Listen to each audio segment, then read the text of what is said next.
Uh, Now I wanted to talk about in my last video, and this has been brought up before. People will say, "Well, you always harp on government corruption, bureaucrats doing bad things," and we all acknowledge that uh, government officials, politicians, and bureaucrats will do bad things and be corrupt. But you're ignoring so-called free market corruption, private corruption, and you're assuming that absent the state there won't be any corruption. And there's a couple things to say about this. One is that no one that I've ever heard, and certainly not me, asserts that absent a state there won't be corruption, there won't be anything bad ever happen, it won't be utopia. The only utopians out there are the collectivistic socialists who say there'll be milk and hunting and everything. No individualist capitalists I've ever heard have anywhere come close to claiming there'd be utopia. But beyond that, the question raises some valid points. One is that it's perfectly legitimate on utilitarian grounds, maybe not on moral ones, but or ethical ones, although let us not go too far down that path, to say, well, sure, government is bad, but if private corruption is worse, then it's the lesser of two evils, and to be pragmatic, we should accept it. And that is a legitimate approach, but one that I actually don't think that they apply to their own logic, but I'll come back to that in a minute. I think what needs to be said about corruption, fraud, and basically all malfeasance within society is that it has at its root, whether it's in the government or in private spheres, the same kernel. And that is that people act in their own self-interests, or what they perceive to be their own self-interest. Somebody can drink something that they think is going to cure them of cancer, and it kills them because there's some factor that they didn't know. That doesn't prove that people don't act in their own self-interest per se. They act in what they perceive as to be their self-interest, and it's possible they can be wrong. So we say that they act ex ante. And if they believe that they can benefit from by an action that will be detrimental to other people, then they will do that. Now, people will say, oh, wait, but I know honest people. There are people who don't take advantage of others. Well, that's true, and the thing that they're missing is that they have too narrowly defined self-interest. It's interesting how often people will accuse free marketers and capitalists of saying, oh, you materialize everything and you monetize everything and you make it all a matter of money and prices, when really that's not true. When we say people act in their own self-interest, we're not making any claim as to what that is or what it should be necessarily. If people have all sorts of values are subjective after all, and people don't value as a highest end money. In fact, nobody does. Even the most Scrooge's curmudgeon, avarice-afflicted asshole does not love money more than everything else, because he would literally die. Because for him to eat, he would have to give up money for food, and he would have to give up the pursuit of money to use his hands to put food in his mouth. So nobody loves money as the highest end, at least all the time. That would be literally suicidal. People don't always take advantage when they can, because they have they believe in things like ethics or philosophy. Maybe it would hurt their self-image, and that they value that, and so they don't act that way. And that's actually pretty common. It would be very easy to say, murder this person, murder that person, you'll get a raise, because there are lots of cases where people could, by circumstance alone, without any premeditation, murder somebody and possibly benefit from it. And that just does not happen hardly ever, because people's morals, they value that. They value the opportunity cost. They even though they might say get some money, say you came across a hiker in the middle of the wilderness and you could kill them and take their money and not get caught, people would rather go without the guilt of doing that than with the money they might reap most of the time. And that kernel, but if people are in a position where they can exploit other people and they decide that that is in their interests, then they may act on it. Now, they may not, because there are incentives and there are disincentives. And this is the main two factors that determine with what frequency people will do this. I may very well just want to go around stealing from people all the time, but I fear the retribution that may happen. They may try and stop me. They may kill me. I may become ostracized, so I don't do it. Or if the rewards are pretty low, there's no reason to do it. And there's just a constant, I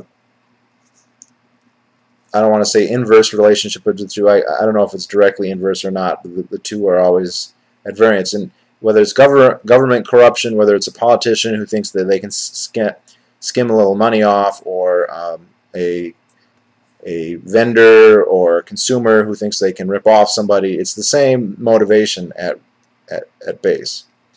And so the allegation, but when I say disincentives and incentives, that is where we start to have conclusions we can come to. There are major, well, if you work for a company, and that company might at times have the opportunity to take advantage of its customers, its clients, swindle them in some way.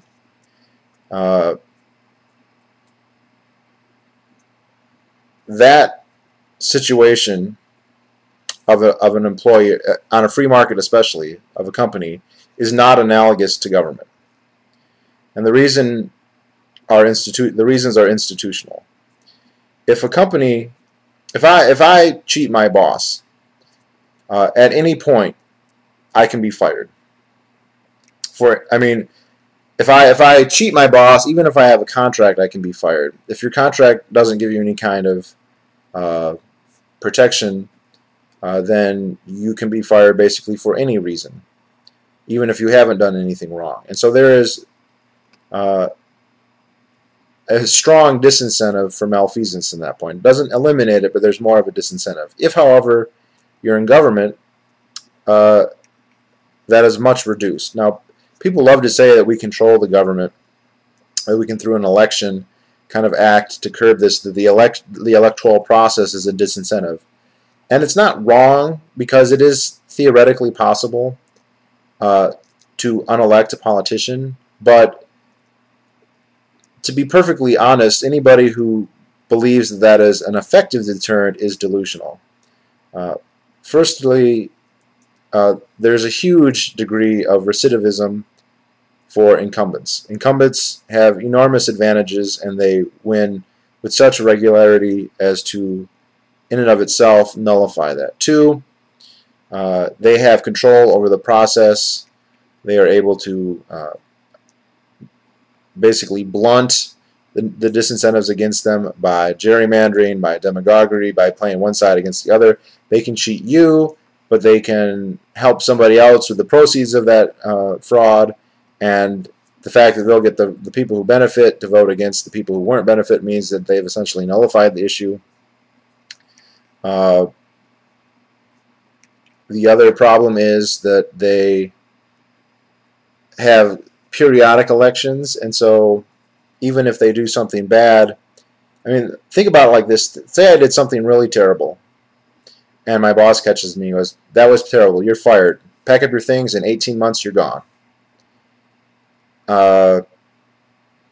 Then the price of me having committed the problem is much reduced, because I still have the remainder of my term, 2 years, 4 years, whatever's left, a year, with which to play with, to maybe get a gold parachute, or just to make as much. And also, the incentives in that case are to swindle as much as possible before the term is up, which is exactly what happens. That's why lame duck Congresses and lame duck parliaments are so dangerous, lame duck presidencies, because they're going to be out no matter what, so they can't be punished any more than that. But right there, just the term of office means that the disincentives are reduced. The cost of doing something bad are much reduced. Another problem is the knowledge problem. A lot of people like to point out that, well, consumers don't have perfect knowledge, and they don't necessarily know if they're being swindled. If you go to a mechanic and you're not a mechanic yourself, it's quite possible that they could lie to you. They could say that they did $500 worth of work when they did very little work. And it can be difficult for consumers to judge this. And although there are mitigating factors, you can always get second opinions. There are all kinds of trade journals. Information isn't free, but it's pretty cheap, and it doesn't require any capital to get. That's for sure. It takes time, always, but not necessarily money. There are things you can do, but it is true. It can be difficult as a consumer sometimes to judge whether the providers of your goods and services are doing right, paying market prices or whatever. And people love to point that out, but then they always forget to apply that to government, because the knowledge problem is thousands of times worse with regards to the government. It's one thing for my mechanic to cheat me, or a computer repair place to cheat me. Then I'll know if my car doesn't keep working, or my computer keeps getting viruses, or I'll know from what other people say that there's a problem. I mean, if the fraud doesn't manifest itself in any kind of physical harm, it's actually kind of debatable how bad it actually was. But with politicians, it's very hard to know whether they've actually done or not done. If Obama says he's created 3 million jobs, that's something that you cannot know in a visceral, first-hand way. You can try and research it. That'll be his study, and then he'll say, she'll say. The Republicans will say it's a lie and book cooking. The Democrats will say it's legitimate and blah, blah, blah. And even the study itself will be hundreds or thousands of pages long. If you look just at any election, to really be informed, you would have to basically know the complete biographies of all the candidates, and they'd have to be relatively in-depth. Given the breadth of the power of, say, the president, you cannot really, honestly, just read one book about, say, Obama and one book about McCain and be set to go. There's just no way. Plus, you'd have to know about every issue, which in the case of the all-expansive government, or nearly all-expansive government, you'd have to know everything from foreign policy to healthcare to environmental regulation, and there's just no way you can do that. And so the knowledge problem, although it is a problem for consumers on the market, also the consumer market one is mitigated because competitors in the field not only have the expertise to point out flaws in other producers, but they're incentivized to. Other auto companies have every reason to say, hey, we know that they're cheating you, this is why, come to us. And governments don't have that problem. There's less disincentive there. So there's that. Second is the bundle issue. If I don't like how my car repair place is doing something, or how Walmart treats their workers, or any number of other things, it's very easy for me to stop patronizing those businesses. Very, very easy. Go to somebody else, go without. Government, there's a bundle issue. I think it's very clear with someone like Obama, where a lot of people on the left say, I don't like that he kills Americans and throws people in prison without trial. I don't like his stance on the wars, although a lot of them are delusional enough to think that he's been a peace candidate. But a lot of them know he's pro-war, but then they say, well, but I like him on health care, and so I'm still going to vote for him. Now, that's odd, because healthcare plan that he passed was overtly fascistic, just ordering all Americans to pay a corporation, selected corporations, health insurance corporations, for health insurance. But ignoring that for now, you have this real dilemma where you like some of what they do and you don't like some of what they do, and so you can't necessarily categorically reject. You have to select based on that. And just imagine, if it was like that in the private market. If Walmart also did your health care, you'd be like, well, I hate how they treat their workers and I don't like the quality of their food, but if I don't go to them, I won't have health care either. And so that has the effect of dampening the disincentives. There's going to be less disincentive for the government because they can't be as accountable. The other one is the whole monopoly problem. This is similar. If you're the only provider of a good or service, which is logically not the case, and theoretically and empirically not the case on a free market, even if you're literally the only producer in a certain area, the fact that there could be competition incentivizes you to keep prices competitive. Otherwise, you're inviting that competition to come about. Without a state, there's no way to enforce a barrier to entry. But government doesn't have that problem. They are a monopoly. Actually, they're a lot worse than a monopoly. I don't even think that's a good word for them because they hold monopolies on an aggregate of goods and services, some of which are among the most important. Defense. Well, that's not really true in the United States because we do have private gun ownership, and actually most defense in the United States is actually not from the government, although people don't conceptually think of it. But they have basically a monopoly on roads, basically a monopoly or near monopoly on education, on most types of arbitration. There is third-party arbitration in the United States on some issues, and of course there's bilateral arbitration. People come to agreements outside. They settle out of court, so to speak, quite a bit. But especially for capital crimes, but all kinds of civil crimes, there's a government monopoly, and the list on that goes on and on and on. And when there's a monopoly, there's less disincentive. There's less reason not to be corrupt. You can be if a guy changes your oil and he cheats you, say he only puts half the oil that he could in your car, you might not notice, but if you do, you'll never go there again. You'll go someplace else. If he's the only person who can give you an oil change, who cares? You're still gonna if you want to have a car, you have to put oil in it, and you're gonna have to go there no matter how many times he screws you. Another problem, the taxation problem. This is related. At my job, if I was guaranteed income regardless of my actions, or nearly regardless of my actions, I would have far less incentive to do work, and I'd have far more incentive to cheat. I can tell you right now that in my job there is a certain degree of leeway, and if I do a really good job, it's a lot of hard work. But there are people in my line of work who, when they can get away with it, are very lazy. And if they get caught, they can be fired. But if they can't be fired, if their income is guaranteed, then the incentive to do so is much higher. It doesn't mean everybody will do it. There'll still be honest people who won't. But the incentive to do it will be much higher. If you are the government, your tax income is automatic. It is not conditional. It is not dependent on any degree of quality or quantity of services rendered. And so there's less incentive not only to do a good job, but there's less disincentive to be corrupt about it. Also, the sums are much greater.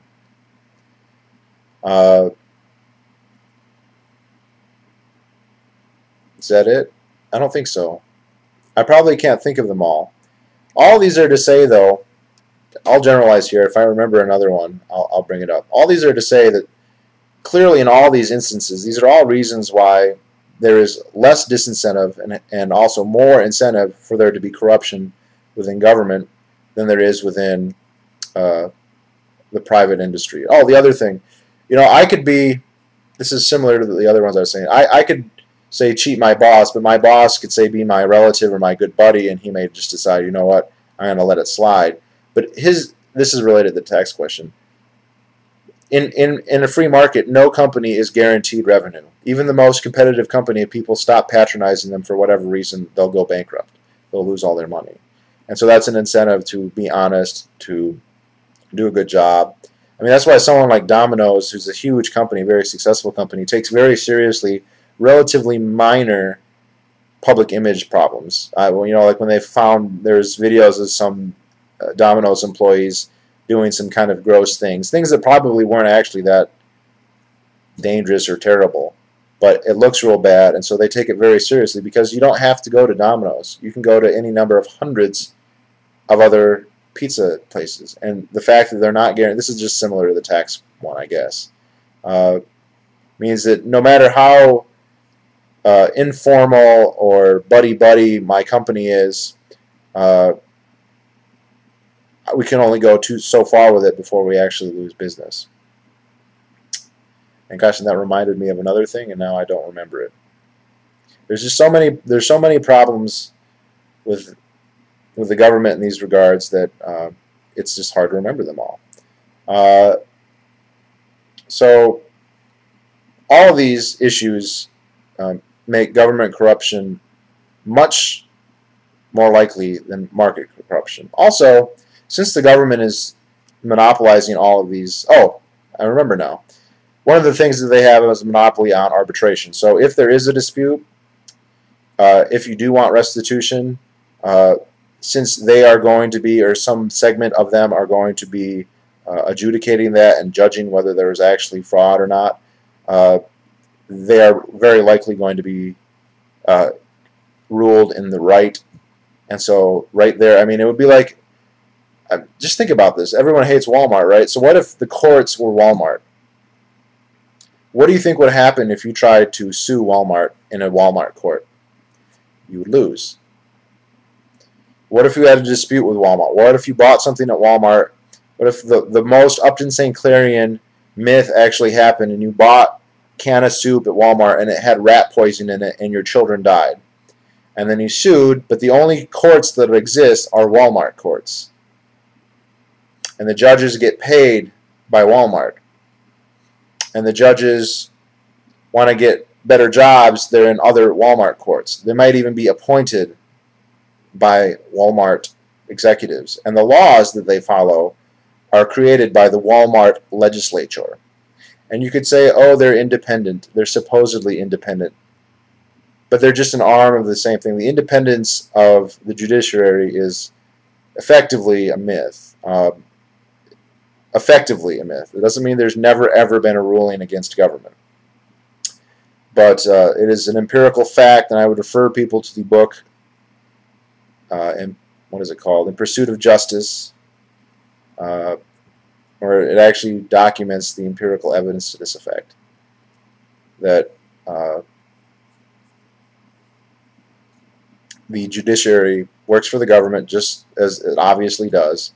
And so if the government has far less, again, far less disincentive. So to return to the initial point, the accusation, well, you're ignoring free market competition or corruption. No, I'm not. And actually, I would reverse the statement. Are you making any attempt, statists out there, pro-government people who are dismissive of a free market, have you made any attempt to quantify or qualify the corruption in the two and to say one is worse? Like one is, this isn't directly dealing with corruption, but like with defense, people say, look, we can't have free markets. We have to have government because think of all the violence. Well, I do think about violence quite a bit. I think about violence a lot. I think about the studies by Rummel about how many people have been like directly murdered by their governments, not counting the ones who died because they had bad policies and they tried to say nationalize something like food. You know, some of my subscribers, some of the people are telling me, well, universal important industries have to be nationalized, like healthcare and roads. Yeah, well, people have tried that with something even more vital, that was food. And the result was the extinction of entire societies, sub-societies within the Soviet Union, within China. I think about all those deaths, and I wonder, if we didn't have a state, and the murder rate rose because we didn't have cops on the beat. I mean, this is just silly because people would be able to own guns, and they wouldn't have the moral hazard of just assuming that the police are going to take care of everything. But let's just assume it went up. How much would it have to go up to have more people being killed brutally than by states right now? It would have to go up a lot. And I've never heard anyone make the actual argument as to how much it would go up, and like, here's my estimate. They don't even come up with an estimate. It's just assumed that it must be so much. But how? Based on what? We have anarchist societies, like Somalia, and I don't think Somalia is the greatest example, but we have Somalia with a state, and we have Somalia without a state. And Somalia without a state was actually less violent than Somalia with a state. Or you look at like Iceland. Iceland had a state, and it had not a state. And it was more peaceful without a state. The United States was more peaceful when we had less government. You know, people always say the crime's so bad. Well, crime's been coming down for about 20 years. The crime was a lot better when the state was a lot smaller. Despite the very entertaining movies that Hollywood has made, which is nothing wrong with them making entertaining movies, but people shouldn't assume that they are getting a balanced view of history because they watch Dances with Wolves. Actually, that's not a good example because they don't really show the, a shootout at the OK Corral or whatever. So all of the, I mean, and this whole thing, people like to think that the government is somehow more accountable than private industry, and this is just false. If I don't like the service that I get from a company, I just stop going there. I can immediately withhold my money from them. Restitution's a tricky thing. If I get cheated by somebody, if it's right now with the government, that's tricky. If you get cheated by a business, it's not like the government shows up the next day and forces them to give it to you. You'll have to go to court, it will be expensive, and you might lose. In a free society, it's similar. It's similar. If you get cheated by somebody, you might have to go to court, you're going to have to pay for arbitration. There might be a loser pay, but you're going to have to risk that you might lose, and it might be difficult to get restitution. But what it won't be difficult to do is to stop subsidizing the company that you think, whether they did or not, harm you in some way. If I think the government harms me or is providing a program I don't like, I don't have this option. I have to continue paying or I'll go to prison. So their bad policies, the bad policy at Domino's having employees who did something gross, that has immediate effects. And Domino's has to improve itself to undo that. The government doesn't. Or if it does, it's a very retarded, and I mean that like not in the pejorative, not smart person, but in the sense that it's a slowed down process. It's very much insulated. There are many layers. And people have this very strange idea that, we're dictating to the government. You should look at the people, not libertarians, but the people who really do have social concerns they want passed, who actually lobby the government to do things. I don't mean full-time lobbyists. I mean citizen activists. And look how hard they work. They work and they work and they work. And look how little returns that they get. There's a documentary out there. It's not about government per se, but it's about organic food and factory farming. And they had two good examples in there. They didn't directly juxtapose them, but I'll do that. A woman's son died because he ate some food and it was not healthy somehow. And she became a crusader, and she has spent literally almost a decade trying to get the government to ban or regulate that type of food. And she tries and letters and letters, and she tries and tries and tries. And she even had a couple representatives who probably sincerely were like, yeah, I want to help you, I want to help you. Never gets into a bill, never gets in a bill, or it gets in a bill and it gets changed, and it gets changed, and she tries and she tries and she tries and she tries. And this whole idea that they're going to do whatever the government says, look, you've got to convince the majority of some electorate and then another majority of some other electorate, and there's going to be all kinds of barriers for you changing that. On the other hand, they showed two guys who they were upset because they did not have the organic food that they wanted. They couldn't find any, so they just started making their own. And now, not only do they have all the organic food they could want that satisfies their criteria for what is organic and worthy of their consumption, they became millionaires selling it to other people. And now Walmart is knocking on their door asking if they can buy it because consumers want it. And it was interesting because they showed that Walmart sends out these agents who basically negotiate with their providers. And it was funny because these organic kind of hippie people were like, oh, Walmart, and the guy basically looked at him and says, I don't care what you think about me. I don't care if you think I'm a corporate hack. It doesn't matter. Whatever our customers want, we have to go that way. Our customers want organic food. You provide it, so let's deal. Let's deal. If you hate my corporate entity, fine. If you want me to charge more, if it's enough that I think my customers will still buy it, then we will do it. And I don't care how much you hate me. We can still cooperate. And just juxtapose those two. Where do you have more power? The power people imagine they have over government is vicarious power. It's to watch the power of the state, be awed by it, as I was as a child, and imagine that that's you wielding that power. No. No. That power is being wielded against you in your name. But your influence on it, just look at the vote. How much does your vote count? Assuming that there's no fraud, which is absurd. There is some fraud. I don't know how much. Some. So yeah, comparing government corruption and free market corruption, they don't compare. They don't compare at all. The government is far less disincentivized and far more incentivized to commit corruption. And when it does, it's so many orders of magnitudes worse as to defy comparison. Even assuming, like if I accept the most horrible stories I've ever heard about capitalism, strike breaking, sweatshops, maybe some tainted food, how does that compare to war? Oh, and I don't just mean like just the Soviet Union or China. Look at the United States. Look at the genocide against the Indians. Or the fugitive slave law, the government-enforced institution of chattel slavery. Or the Civil War. Or the internment of the Japanese. These are just the ones any liberal will have to accept. Or the ones in Iraq. The Predator drones. Walmart doesn't use Predator drones on their competitors. Ever. Because they would pay the costs of that. Not only would they directly have to pay for the Predator drones, but they would suffer the consequences, and the government doesn't. Is the government 100% insulated? No. But it's much more insulated. And so the only way that they would be, if you have two identical people, and you put them in two different situations, and one, the incentives for corruption are greater, and the disincentives are less, they're going to do more corruption than the person in a situation where they're more accountable for what happens. If you assume an egalitarian morality across society, then the government's going to be worse. The only way you can conclude that the government would be equal, the same amount, given all the incentives, you'd have to assume that they are of higher moral caliber than everybody else. Which, unless you just accept what they say, is false. Politicians especially.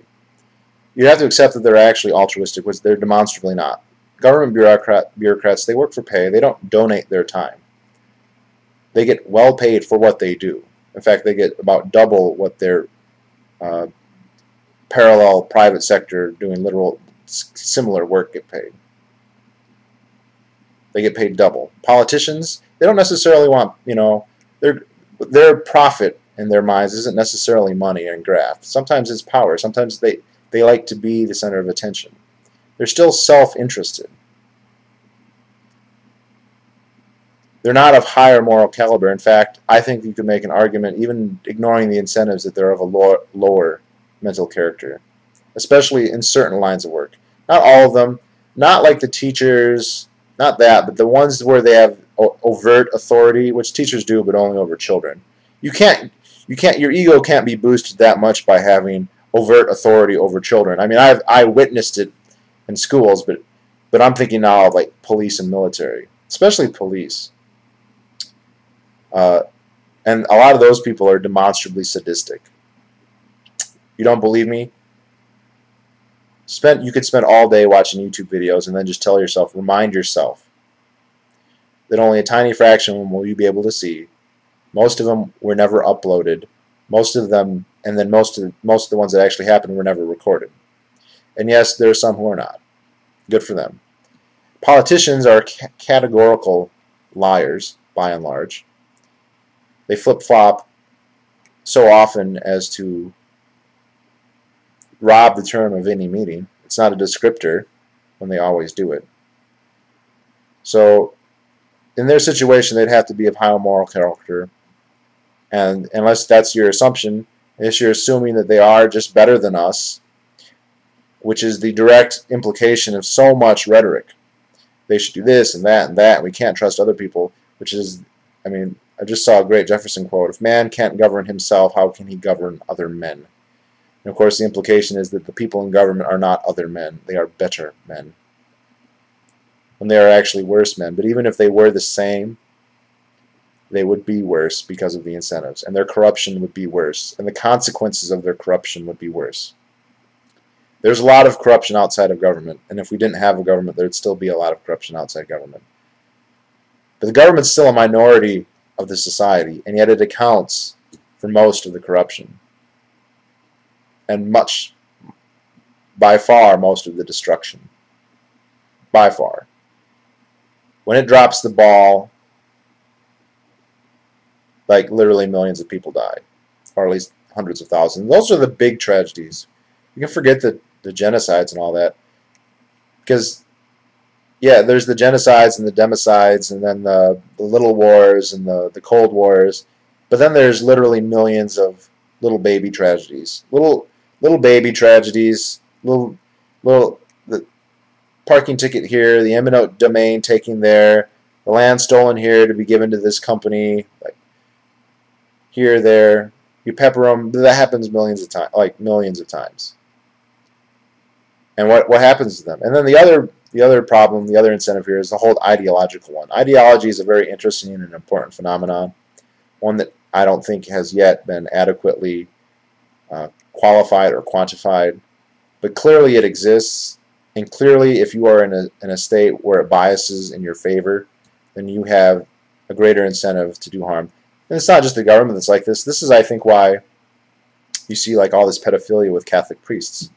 There's a lot of people walking around who'd like to engage in sexual acts with young boys or young girls, but they're not in a position. People realize that, hey, a stranger, somebody who you might not be able to trust. The Bill and Mike show, Junior Bacon Cheese, hilarious, and I wish they would make more show. They showed a little boy wearing a Spider-Man costume being frisked by the TSA, and they kind of made the joke. His mommy tells him, don't talk to strangers, but if a man in a badge, let him touch you wherever he wants, because of that authority. Well, Catholic priests, similar, they have this authority thing. Okay, you're supposed to trust them. They're supposed to be of a higher moral character. Is there empirical evidence that that's true? Not really. Not with the government, there's certainly not. But since there's that perception among a large number of people, of course, frankly, a good thing for the United States is there's a large number of people who have the opposite view of government, that they're swindling, evil miscreants. A lot of people in the United States feel that way. That's good. But a lot of people don't feel that way. A lot of people look at them as they're here to help. They're the linchpin of society. A lot of people really believe that if they didn't exist, we'd all kill each other, or we'd starve to death. We'd all be dead. We'd live nasty, brutish, and short lives. I mean, Thomas Hobbes said it. He was referring to an absolute monarchy, but it's just considered as true. He didn't defend it logically or empirically, but it's just true. And so, if you think that the state is so necessary that we'll all die absent its beneficence, then you're going to put up with a lot of corruption, which is what I get from the comments. People don't deny it. People don't deny the corruption, and all the reasons I've said why it's incentivized to be more corrupt than the free market is incentivized to be. No one's going to come and comment here and say I got it wrong.